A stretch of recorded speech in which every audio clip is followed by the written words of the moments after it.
I guess at the end of the day, a shoe is just a shoe, and you don't need a lot of shoes, right? I've been collecting sneakers since I was 15, 16 years old.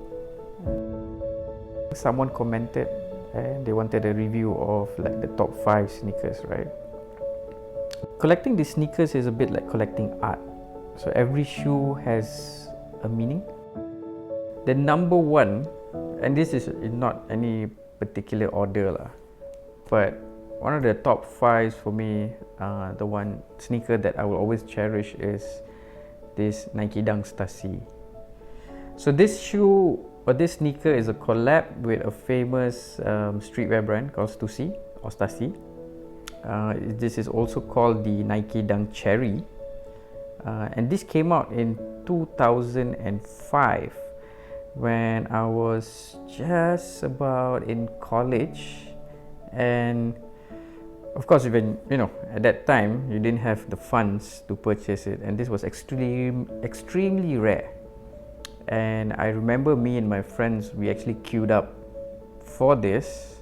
My friend got it, but I was not able to.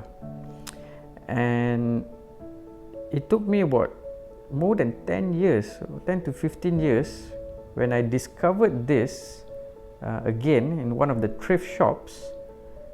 And this was before this recent Nike Dunk resurgence.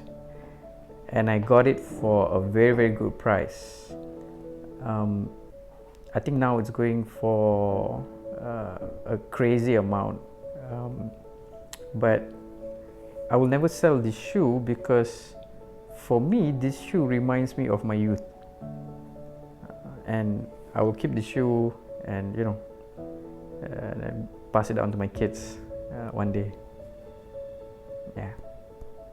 So the second shoe or sneaker that I think I wear a lot, and this is, I think, it's a very versatile shoe, is the 2017 Air Jordan 1 Royal.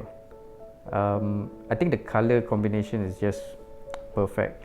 I have the Brads with me, but at the end of the day, I find this one goes with every outfit, and it's a really, really versatile shoe.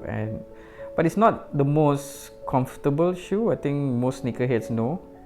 So what I do is I buy an extra insole and I'll insert that in to make it a bit more comfortable. But the 2017s, it doesn't really matter if you can just find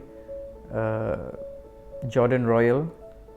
It doesn't matter which edition it came out. This is a really, really good shoe, and as you can see, right, I really wear all my sneakers. So wear your sneakers, because at the end of the day, it's just a shoe. The third shoe in my top 5 is this Air Jordan 1 Shadow, and this is the 2018 version of the Shadows. Again, I think like the Royal, the black and grey, it's a perfect combination, the black, grey, white, and it's so versatile that you can wear with anything. And what I did was I got some 4 leather laces. As you can see, it's all hancho already, but I've been wearing this a lot actually.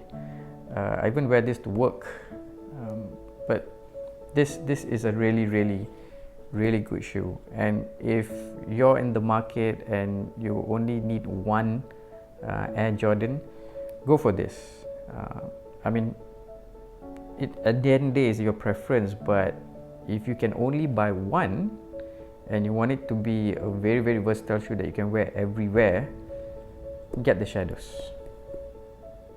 So the fourth shoe in my collection is a relatively new release. So this, if I'm not mistaken, is called the Nike Dunk High Championship Navy, and it's a repro of older Nike Dunk, but I like blue. I think it's one of my favorite colors. So the blue and white is just classic. This is just classic. Ended up wearing this a lot too over the past year, and as you can see, all the scarves and all the mugs. And I don't really, clean my shoes because, as I keep saying in this video, at the end of the day, it's a shoe. So you gotta wear your shoe. You gotta beat them up. So this is again another versatile shoe that you need to have in your collection. Okay, last but certainly not least is this Nike Dunk High Shy Pink. And I think for the younger audience or those who just started to play dunks, you will not remember this shoe because this one came out in 2005, and this actually was my first ever Nike Dunk purchase when I was, in my teens. So this shoe really means a lot to me. This is not the actual shoe that I purchased long ago because I had another pair. I wore it until it tore apart, and I found this shoe again in one of the thrift shops in KL, and I think I was going for like 80 ringgit or 90 ringgit, and nobody was buying this because this is not hype, but I had to get this because this has nostalgia. So whenever I wear this shoe, I'll always be reminded that this is the one that started it all.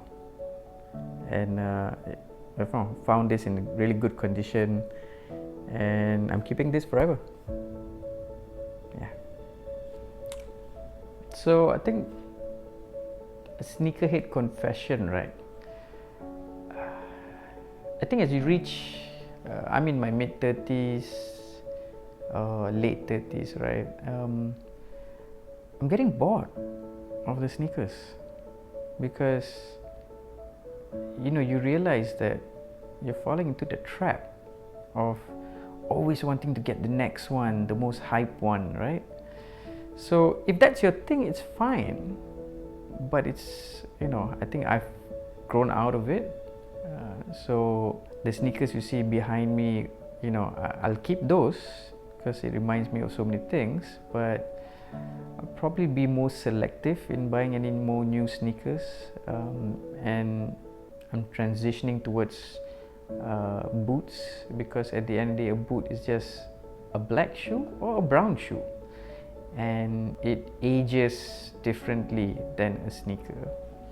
That's one. Another confession that I have is, at the end of the day, when you realize, right, I spend a lot of money on these sneakers, and as you grow older, right, it's better to spend that money on family or your loved ones or people who are close to you. Spend your hard-earned money on building relationships and good memories with people instead of items, because even if you have 1,000 pair of sneakers, 1,000 pair of shoes or denim or whatever it is, it's not going to make you happy. The memories with people and the relationship is what keeps you. So that's my advice and confession to everyone out there. Again, if that's your thing, collecting sneakers or collecting whatever, you do you. But this is my take on it after doing it for more than 20 years. Till the next time, guys, this is KL Guide.